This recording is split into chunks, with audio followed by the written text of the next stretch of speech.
Buenas noches. Soy el doctor Jonathan Quispe Oaxaca, médico radiólogo del Hospital Nacional Delgado Rebagliati Martins y también soy médico neumólogo. Eh, Agradezco al Colegio Médico del Perú por la invitación. El tema que voy a desarrollar es acerca del uso de la radiografía y la tomografía de tórax en el contexto actual que vivimos de infección por COVID-19, en especial en el paciente crítico. Bueno, los objetivos de la presente exposición es, vamos a definir el rol de la radiografía y la tomografía de tórax para el diagnóstico y manejo de los pacientes que sufran de esta infección por COVID-19, ¿no? Además, vamos a describir las principales o anomalías sospechosas radiológicas en casos de infección por COVID-19, dando énfasis en los patrones más característicos.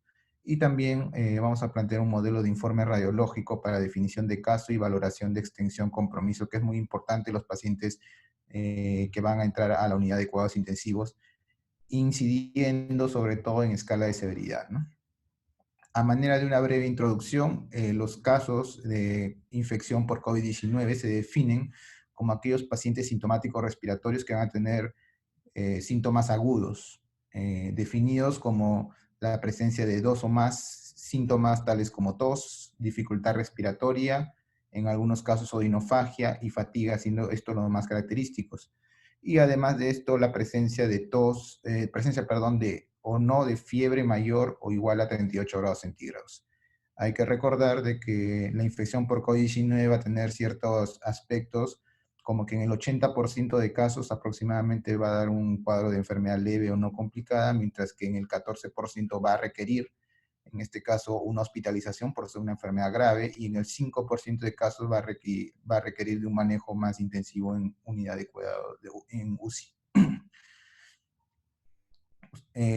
Ustedes saben de que la prueba en tiempo real de la reacción en cadena de polimerasa transcriptasa reversa es el método diagnóstico de elección. Sin embargo, como se han visto en muchos papers y al inicio también de la epidemia que se desarrolló en la ciudad de Wuhan, la sensibilidad de esta prueba era muy variable, ¿no? En un promedio de 60% entre rangos de 37 a 71%.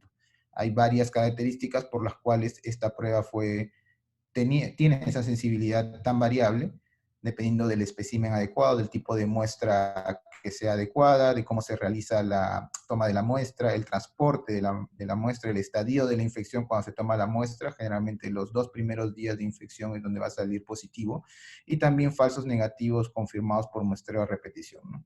Hay que recordar también que hay individuos asintomáticos que no van a tener mayores síntomas de infección por COVID-19, que van a presentar neumonía en los estudios radiológicos.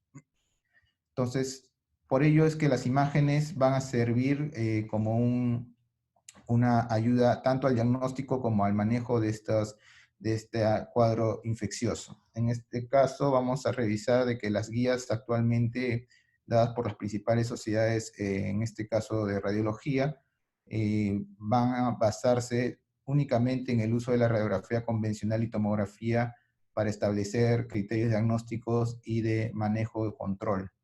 El ultrasonido, en cierta manera, ha sido sugerido como una herramienta potencial que puede ayudar al triaje, o sea, a definir dónde un paciente va a ser tratado o va a ser, en este caso, hospitalizado o dado de alta en infección por COVID-19, ¿no? Sin embargo, hay que recordar que el ultrasonido no hay mucha experiencia actualmente en cuanto a infección por COVID-19. Los datos que se obtienen del ultrasonido son derivados de otras patologías, otros tipos de neumonías atípicas virales o síndrome de distrés respiratorio agudo o también de congestión pulmonar. Hay un riesgo de contagio elevado para lo que es el operador dependiente. Es difícil definir las características de vidrio esmerilado que son diagnósticas en este tipo, a través de esta prueba, de esta herramienta diagnóstica, y también es difícil valorar la extensión total de la enfermedad, ¿no? En este caso, hay que recordar que cuando empezó la epidemia, en la ciudad de Wuhan se hizo una estrategia de salud pública mediante el cual se tomaron pruebas radiológicas para detección de neumonía tanto en pacientes asintomáticos o en infección temprana, eh, por lo cual vieron de que la radiografía en sí no tenía mayor valor porque había muchos casos que eran, donde la radiografía era normal y había un cuadro infeccioso o no podían definir alguna lesión por radiografía, mientras que la tomografía era más relevante una alta sensibilidad, llegaron incluso a cifras de 96, 97%. Eso considerando de los recursos que tienen, en este caso, en esa coyuntura, había muchos recursos y había mucha disponibilidad de hacer las pruebas rápidamente y a gran escala. Sin embargo, en el resto del mundo se recomienda como primera opción en pacientes en enfermedad moderada severa que van a consultar a los servicios de salud, que la radiografía en este caso cursa un papel fundamental y va a ser frecuentemente anormal si es que presenta un cuadro clínico entre moderado a severo, ¿no? Mientras que a los pacientes con enfermedad leve se les recomienda cuarentena a domicilio, ¿no? Ahora, se ha planteado de que al inicio estos cuadros, las imágenes como la tomografía no desempeñarían un papel de primera línea en el diagnóstico. Sin embargo, esto ha cambiado últimamente con lo que mencionaba la Sociedad Fleischner hace aproximadamente el 7 de abril, donde indicó la real utilidad de las imágenes tanto para lo que es el diagnóstico y el manejo, el control de los pacientes, ¿no? En este caso, el valor de las imágenes incluso se plantea de que más para el diagnóstico nos debe ayudar a guiar el manejo, a decidir el triaje donde debería el paciente ser referido y a indicar una terapia oportuna. En este caso, siempre hay que tener la sospecha de neumonía, sea o no por infección por COVID-19, ¿no? Entonces, la radiografía de tórax ciertamente es indicada o puede ser de forma portátil o puede ser en una sala de rayos X, ¿no?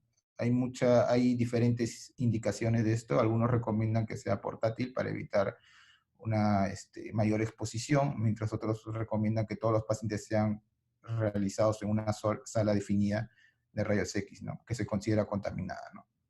Entonces, ciertamente si el paciente no tiene criterios clínicos de severidad, no va a meditar una mayor exploración mediante lo que es la realización de tomografía de tórax.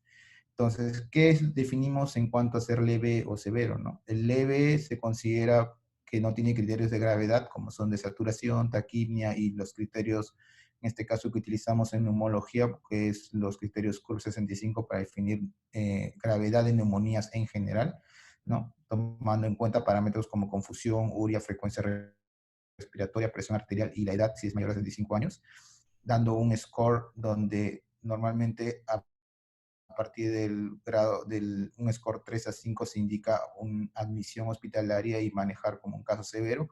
Sin embargo, también hay que recordar que hay que considerar de que muchos pacientes van a tener comorbilidades y estas también ameritan de que sean evaluados o sean ingresados solo por el riesgo de tener mayor severidad por las comorbilidades que presentan. Este es el último paper acerca de lo que es manejo o utilidad de las imágenes en tomografía, en radiografía y tomografía de tórax en el manejo de pacientes. Se recomienda de que no están indicados si es que hay una clínica de grado leve, a menos que tenga riesgo de progresión, o sea, comorbilidades en cuanto a la enfermedad, sean inmunosuprimidos o estén realizando alguna terapia como quimioterapia o radioterapia. La indicación principal va a ser de que un paciente con sospecha de infección por COVID-19 que tenga un deterioro, un empeoramiento o un grado mayor de severidad clínica, ¿no? O sea, esté en un grado moderado y severo. Y es importante, en este paper definieron 3 escenarios, ¿no? En nuestro ámbito actual sería el tercer escenario, que es donde, para resumir, es en medios con recursos limitados, donde no hay disponibilidad a amplia escala de realizar las pruebas rápidas para lo que es detección de COVID-19. En este caso, las imágenes se van a indicar siempre para el manejo de triaje de pacientes que tengan sospecha de infección por COVID-19 si presentan clínica de gravedad moderada a severa y alta probabilidad antes de que la prueba salga positiva, ¿no? Entonces, estos son algunos fluxogramas, algunos algoritmos de los escenarios que plantea, en este caso, este paper que realizó la Sociedad Fleischner, ¿no? En cuanto al escenario 1, donde no hay mayor limitación en el uso de los recursos, se puede asumir de que todos los pacientes, la mayoría de pacientes va a estar disponible la prueba para test para COVID-19, y dependiendo de los factores de riesgo para la progresión de la enfermedad va a estar indicada la imagen. Quizás sea la principal indicación si hay un paciente que tiene, a pesar de síntomas moderados, moderados o severos y tiene factores de riesgo para la progresión de la enfermedad, la imagen está indicada, ¿no? Y si hay un empeoramiento dentro de su evolución, también un control por imágenes sería oportuno. Mientras que si la probabilidad de que sea positiva la infección es baja, en realidad no se indicaría en las imágenes, ¿no? Solamente a menos de que dentro del control, del monitoreo, presentara un empeoramiento del estado respiratorio, y ahí sí estaría bien indicado realizar imágenes en este paciente. En un segundo escenario donde tampoco hay limitación de recursos, pero hay características moderadas a severas que, sean positivas a lo que es infección por COVID-19, se indican las imágenes, ¿no? En este caso, tanto sean en ambos casos. Y igual si es que hay un monitoreo, hay un empeoramiento del estado respiratorio, también se va a indicar un control por imágenes, ¿no? En el último escenario, que es el que nos corresponde, donde la prueba rápida, el test no está disponible en general para la mayor parte de las personas, las imágenes indican si es que hay en este caso, si es que hay un test positivo, ¿no?, a COVID-19 y hay moderadas a severas características clínicas, ¿no? Entonces, si bien es cierto, se puede preferir la radiografía por su mayor uso y mayor disponibilidad, ¿no? También recomienda si la tomografía es más sensible y si está disponible, sería el examen de elección, ¿no? Si en todo caso si la prueba sale negativa, pero hay un alto valor o a una alta sospecha clínica, en este caso se puede indicar las imágenes también para definir, recordando de que hay muchos pacientes que tienen pruebas negativas y tienen la infección, son pacientes que tienen infección clínica, ¿no? En este caso, la tomografía muestra áreas o zonas de neumonía en un paciente que tiene una prueba negativa, ¿no? Entonces, la radiografía de tórax ciertamente es de baja sensibilidad y especificidad. La normalidad, dependiendo del observador, no va a descartar enfermedad. No hay mayores características que lo diferencien de otras neumonías virales. Las características principales van a ser opacidades de tipo intersticial, que van a traducir áreas de vidrio esmerilado y una distribución típica de predominio periférico y basal, ¿no? Recomiendan de que la radiografía de tórax en caso de urgencias, si hay una sospecha de infección por COVID-19, y de ser posible realizarlo en una sola sala del departamento de diagnóstico por imágenes, ¿no? Dependiendo del grado de afectación del paciente y de su grado de independencia, se puede realizar radiografías con equipo portátil, ¿no? En cuanto al contexto de unidad de cuidados intensivos, siempre que el intensivista lo considere conveniente, se debería realizar una radiografía de tórax, tomando en consideración también que no es recomendado hacerlas diariamente.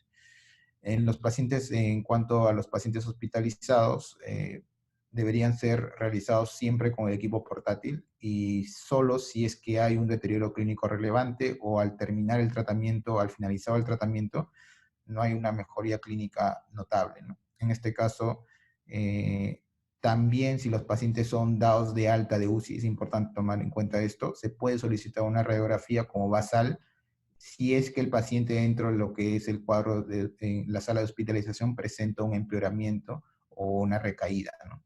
O también a posterior, recordando de que la infección por COVID-19 puede dar un tipo de fibrosis residual para evaluar posibles secuelas pulmonares, ¿no?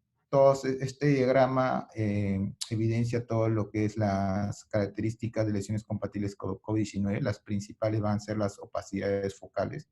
Va a haber un aumento de la densidad de los parenquimal de márgenes ciertamente definidos, con tenues opacidades focales, o un aumento difuso de la densidad, o también un patrón intersticial o alveolo intersticial, sea focal o difuso, ¿no? Caracterizado por la presencia de radiopacidades tipo lineales y también algunas de aspecto algodonoso, aglomeradas en una zona distinta, ¿no? En este caso, Vemos, por ejemplo, en esta radiografía de tórax, en este paciente de UCI, una opacidad focal más o menos definida a lo que es la región basal derecha, ¿no? Periférica, que en este caso consistía con un foco de vidrio esmerilado. Y vemos también otras características de los pacientes con neumonía por COVID-19 en cuanto a UCI. La mayoría de ellos tienen un cuadro por su severidad difuso, afectando ambos campos pulmonares, y muestran patrones de alvéolo intersticiales difusos, o sea, quiere decir presencia de opacidades parenquimales, consolidaciones asociadas a engrosamiento intersticial, o también un aumento de la densidad en forma difusa de todo lo que corresponde al campo pulmonar derecho, o en cuanto a la base izquierda, mostrar un patrón alvéolo intersticial focal, ¿no? Son típicas estas características de un paciente con un grado de severidad mayor que esté en UCI, que sea por infección por neumonía por COVID-19, ¿no? Y a veces luego lo que produce cuando ya se va resolviendo la infección son estas opacidades lineales a predominio de las bases que traducen un patrón intersticial predominantemente focal o en algunos casos también difusos que traducen en sí una fibrosis residual, ¿no? Eso ya cuando la infección va cediendo. Entonces, vean, el aumento de la densidad en forma difusa también traduce lo que vamos a conocer como un grado mayor de vidrio esmerilado llamado patrón de pavimento o empedrado, ¿no? En este caso vemos de que la base derecha y también parte de lo que es el tercio superior del emitórax derecho está comprometido, ¿no?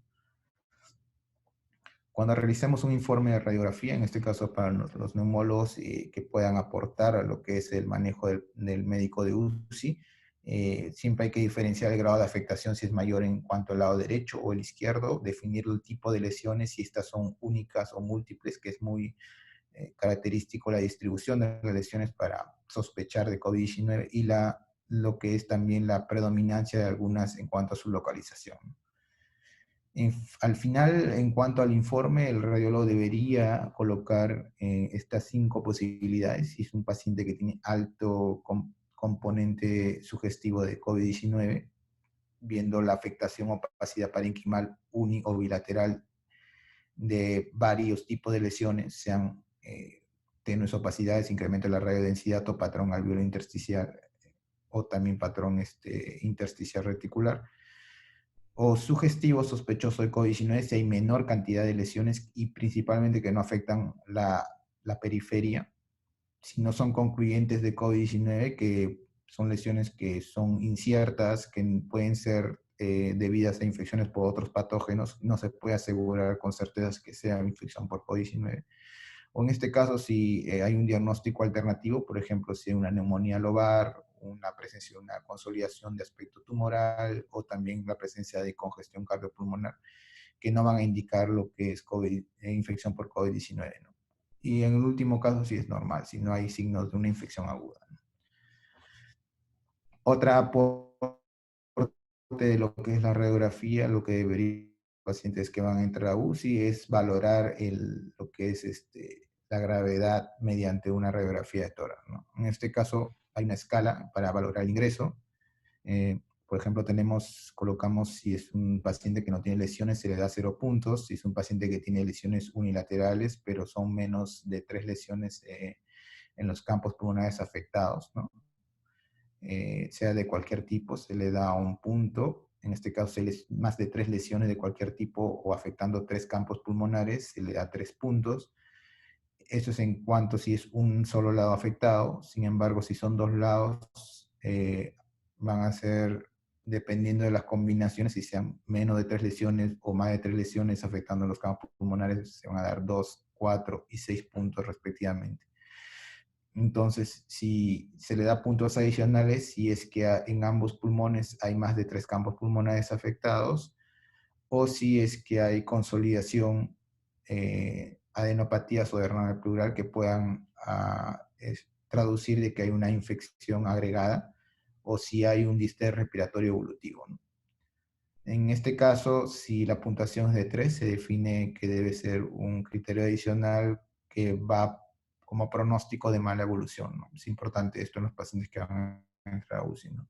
Entonces, para traducir, si un paciente tiene en general una afectación unilateral pero contenga 3 o más lesiones de las descritas, o si se afectan más de 3 campos pulmonares, ya es un criterio de mala evolución, de mal pronóstico, ¿no? Luego pasemos a hablar un poco acerca de lo que es la tomografía. En este caso, la tomografía se conoce que es mejor, tiene un mejor desempeño, una mejor capacidad para detectar y caracterizar mejor las lesiones sugestivas de COVID, ¿no? En este caso, los pacientes que tengan la utilidad de también la tomografía es que si hay un paciente que tiene clínicamente una sospecha de neumonía grave y la radiografía de tórax es normal, es indicativo realizar una tomografía. Y también, por ejemplo, si sospechamos que hay otros diagnósticos que puedan estar, que puedan ser diferentes, ¿no? Que traduzcan la otra clínica en el paciente que estamos evaluando. En este caso, la tomografía puede ayudar, puede adicionar información útil en la conducta terapéutica debido a que también va a, con mayor grado de certeza, definir el compromiso o la severidad de las lesiones, ¿no? En este caso, hay patrones típicos de COVID que tienen un alto grado de certeza de que la infección sea debida al, la infección sea viral. En este caso también hay patrones probables de COVID, patrones indeterminados y patrones que no están asociados a la infección por COVID. Hay que tomar más incidencia en los patrones clásicos, ¿no? Como había mencionado antes, la distribución de las lesiones es muy importante, ¿no? Predominantemente inferiores, periféricas, múltiples, bilaterales, focos de vidrio esmerilado, ¿no? Y definido como lo que es un incremento de la densidad parenquimal pulmonar, sin borrar, sin, permitiendo la visualización de lo que son los bronquios o también lo que es los componentes vasculares, ¿no? Puede haber mayor densidad de virus merilado con engrosamiento intersticial interlobular, lo que se define como patrón de empedrado o pavimento, ¿no? Irregular. O también consolidaciones periféricas, ¿no? Que pueden conformar patrones de neumonía organizativa. Presencia de broncograma aéreo y también un signo muy característico que es el del halo reverso o atolón, característico en pacientes que tengan infecciones de tipo atípico, de infecciones oportunistas, infecciones en pacientes con inmunodepresión, ¿no? Y también vamos a tomar en cuenta los patrones probables de COVID para definir grado de certeza, ¿no? En este caso, va a haber una predominancia de los lóbulos inferiores, pero ya no solamente periférico, sino también central o broncos o a nivel peribroncovascular, o también si hay menores áreas de vidrio esmerilado y mayores áreas de lo que es consolidación, ¿no? Hay también patrones indeterminados, todos los que no se pueden definir o que tienen una distribución diferente o que estén en un contexto clínico eh, que no sugiera una infección por COVID-19, ¿no? Hay que tomar en cuenta las neumonías intersticiales idiopáticas y también las enfermedades de tejido conectivo en este caso, ¿no? Y lo otro son lesiones que no están asociadas a COVID, por ejemplo, neumonías lobares. Es raro que un paciente a una neumonía lobaris tenga COVID positivo, ¿no? A menos que sea una sobreinfección, que a veces se da en los contextos de UCI, un paciente que ingresa por una neumonía viral y se sobreinfecta por una neumonía bacteriana. Patrón de lesiones cavitarias, patrón de árbol en brote, bronquiolitis, o también adenopatías o efusión pleural, o solamente una fibrosis sin mayor área de virus o consolidación, son características que alejan la posibilidad de un COVID, ¿no? Estas son las principales hallazgos que se pueden observar, ¿no? Principalmente lo que vamos a ver es la presencia de opacidades periféricas, un patrón en empedrado de mayor densidad, patrón de neumonía organizativa, y en forma de hallazgos indeterminados, si es que hay mayor extensión, no solamente es periférica, sino también es a nivel central, confluente, o si hay presencia de derrame pleural o adenopatías, ¿no? En este caso se considera, por ejemplo, que las lesiones cavitarias o las neumonías lobares o patrón de árbol en brote son poco probables de COVID-19, ¿no? Entonces, cuando hay patrones clásicos o probables, lo que hemos visto, estos dos casos que tienen sensibilidad de 70 100%, eh, siempre va a haber ese grado de sospecha de que el diagnóstico sea una neumonía viral por COVID-19, a pesar de que la prueba de PCR sea negativa o no haya una prueba realizada, ¿no? Entonces, recordar que ningún hallazgo patognomónico es muy importante el grado de sospecha clínica que tengamos de este tipo de pacientes y también los diagnósticos diferenciales que pues, se pueden plantear. Estos son imágenes de casos, igual que las radiografías de casos vistos en la UCI, también hospitalización de los pacientes, tanto en el hospital donde trabajo y también de forma particular, ¿no? Vemos aquí el patrón típico de vídeo esmedilado bilateral periférico, que es altamente sugestivo del COVID, ¿no? Parenquimal. Tenemos aquí mayor ahora extensión en cuanto a lo que es las regiones periliares y también las regiones basales, que es la principal afectación de las áreas de virus medilado. Cuando hay un mayor grado de densidad, en este caso, y se ve un cierto engrosamiento dentro de lo que es en este caso el área de vidrio esmerilado, un engrosamiento intersticial entre los lobulillos, se define el patrón que es de pavimento irregular, ¿no? Es importante porque este patrón está asociado mucho a lo que es mala evolución clínica y dependiendo de su extensión, ¿no? Vamos a ver que áreas mayores de 3 centímetros y más, el número de estas lesiones, si son más de 3, van a estar asociados a un factor de pronóstico malo en los pacientes, principalmente que van a entrar a UCI, ¿no? Entonces, este patrón de pavimento irregular ciertamente da mal pronóstico en cuanto a la evolución de los pacientes, y más si es que tiene un grado de extensión que abarca más del 50% del parénquima pulmonar total, ¿no? Como se ve aquí. Vamos a ver que mientras más grado de densidad que tengan las lesiones, va a haber un mayor riesgo de complicación o de mala adherencia o mala adherencia al tratamiento, ¿no? En este caso, también hay patrón de consolidaciones periféricas, ¿no? Que también son sospechosas de COVID-19. Más que las consolidaciones, es consolidación con presencia de áreas de virus medilado alrededor, ¿no? Y la distribución va a preservarse igual, que es periférica a predominio postero-basal. Y también tenemos patrones de consolidación periférica tipo neumonía organizada, ¿no? Como ustedes pueden ver aquí, ¿no? Una consolidación con áreas irregulares, presencia de bronquiolectasias o broncograma aéreo interior, ¿no? A predominio inferior, ¿no? Patrones de neumonía organizada. Hay un signo importante que no es típico de COVID, pero se ha asociado mucho a lo que es infecciones atípicas, que es el signo del halo reverso, ¿no? Definido por ejemplo, como la presencia de un área de virus esmerilado central y alrededor una consolidación en forma de anillo o incompleta, que da la forma de le dicen también del atolón, ¿no? De un arrecife, ¿no? Traduciendo la ocupación del espacio alveolo intersticial, en este caso, se puede observar aquí en lo que es la base pulmonar en izquierda, mientras que en esta zona tiene un mayor grado de consolidación periférica a nivel de lo que es el segmento posterior del lóbulo superior izquierdo, de derecho, perdón. Y asociado también a consolidaciones, en este caso periféricas, ¿no? Es el signo del halo reverso, ¿no? También se ven otro tipo de infecciones fúngicas o también por lesiones tumorales post-quimioterapia o radioterapia, ¿no? Entonces, según estas lesiones, en la descripción va a haber un curso tomográfico de la enfermedad, ¿no? Va a haber lesiones que vamos a detectar en etapa temprana, en 0 a 4 días, que son principalmente el vidrio esmerilado.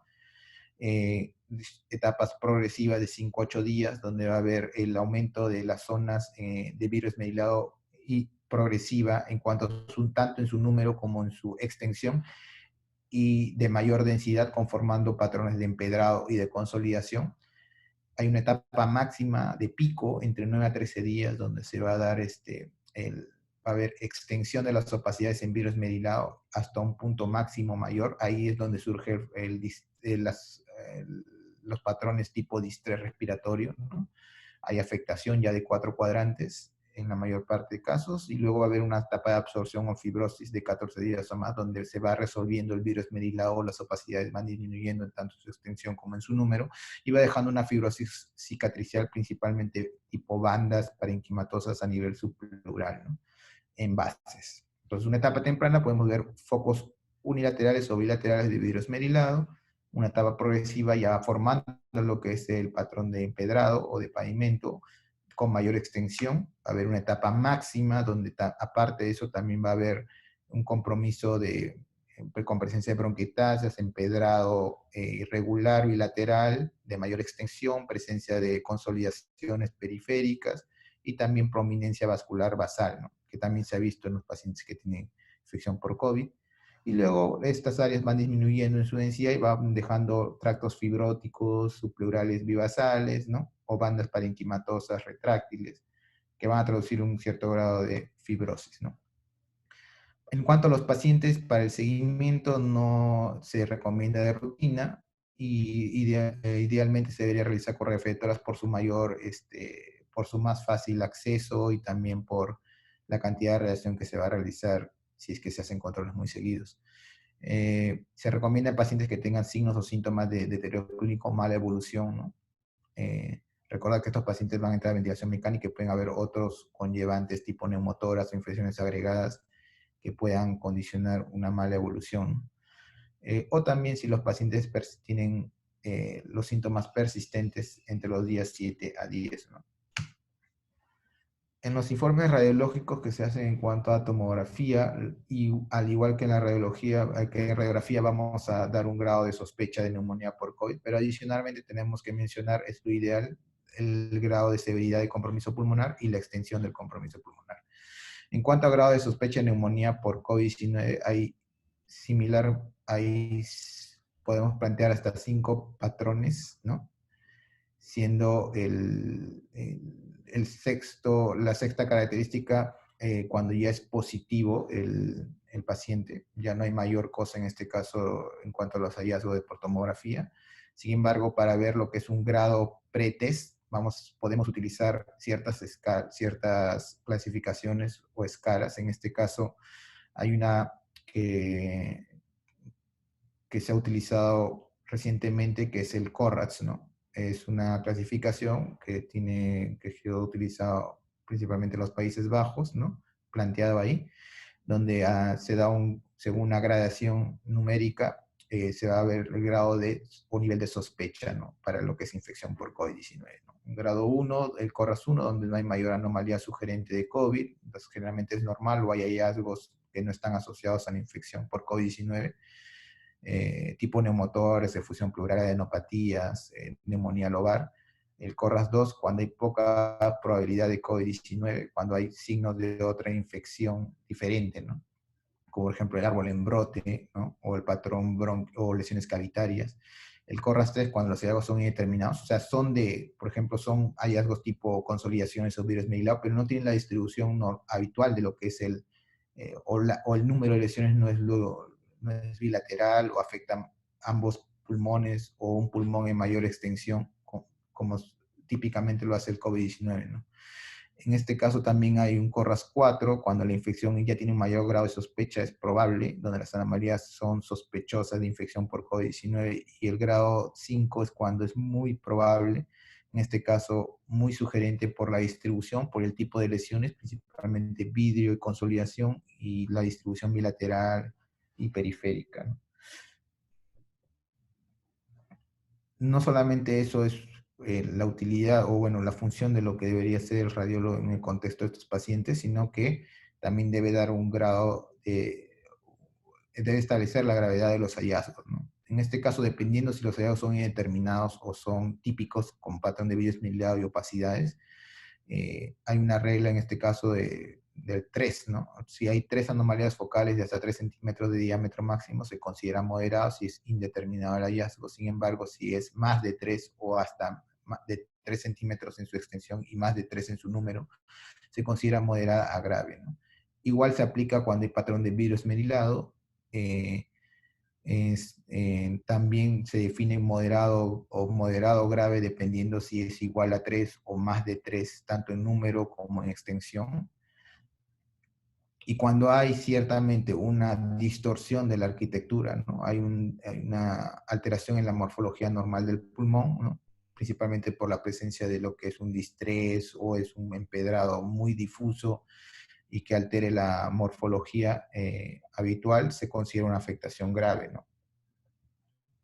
Y también otra utilidad es cuantificar lesiones, ¿no? Ver lo que es la extensión estimada en cada lóbulo y asignar una puntuación, siendo, como ustedes saben, hay 5, en este caso, se puede estimar como 5 lóbulos y una puntuación total de 25 puntos, ¿no? En este caso, dependiendo de la afectación, si es de cero, si no hay afectación es 0 puntos, si hay una afectación muy leve de menos 5% es 1 punto, si una afectación leve de 5 a 25% son 2 puntos, si es de 25 a 50% lo que se define moderada es 3 puntos, si es grave de 50 a 75% es 4 puntos, y si es severa, muy severa, 100%, afectación de los 4 cuadrantes de 5 puntos, ¿no?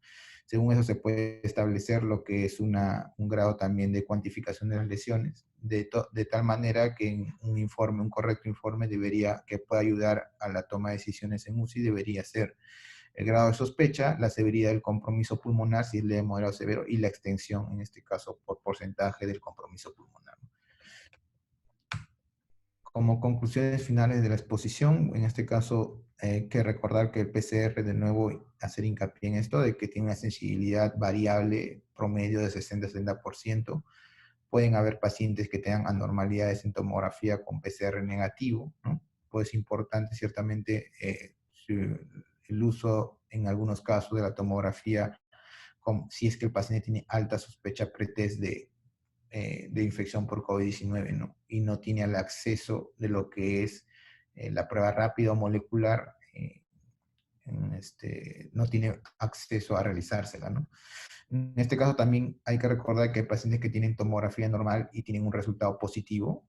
Generalmente se reporta un 10% de estos pacientes, ¿no? No hay mayor alteración en la tomografía y el resultado sale positivo de la prueba molecular. En este caso hay que ver en qué etapa de infección está, ¿no? Generalmente los cuadros subagudos entre los 5 a 7 días sí van a tener alguna afectación, mientras que menos de 5 días puede ser que sea normal, no se vea mayor lesión en lo que es la tomografía. Y hacer hincapié en los hallazgos tomográficos, ¿no? Una enfermedad inicial, vamos a ver enfermedades en virus meilao periféricas y bilaterales, ¿no?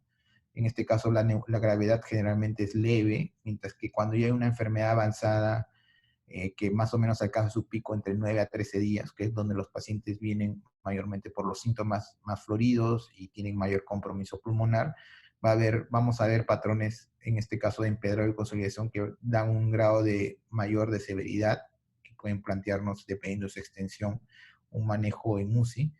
Y luego, posteriormente, ya se va a dar una resolución de las lesiones, ¿no? Va a haber un aclaramiento del virus desmielinado que puede durar incluso hasta un mes y puede ser incluso posterior a la mejoría clínica. Puede haber áreas persistentes de vidrio y el paciente estar clínicamente mucho mejor. El vidrio va a ir, por así decirlo, borrándose, aclarándose posteriormente, y en algunos casos, dependiendo del grado de afectación, si ha sido mayor por empedrado o por consolidación, va a dejar un cuadro de fibrosis residual, ¿no? Y es importante quizá en ese caso hacer un examen previo a ver cuál es la secuela que ha dejado en este tipo de pacientes, principalmente los que han ido a ventilación mecánica, ¿no? Muy bien, eso sería todo con respecto a la exposición que he realizado, y gracias por la atención brindada.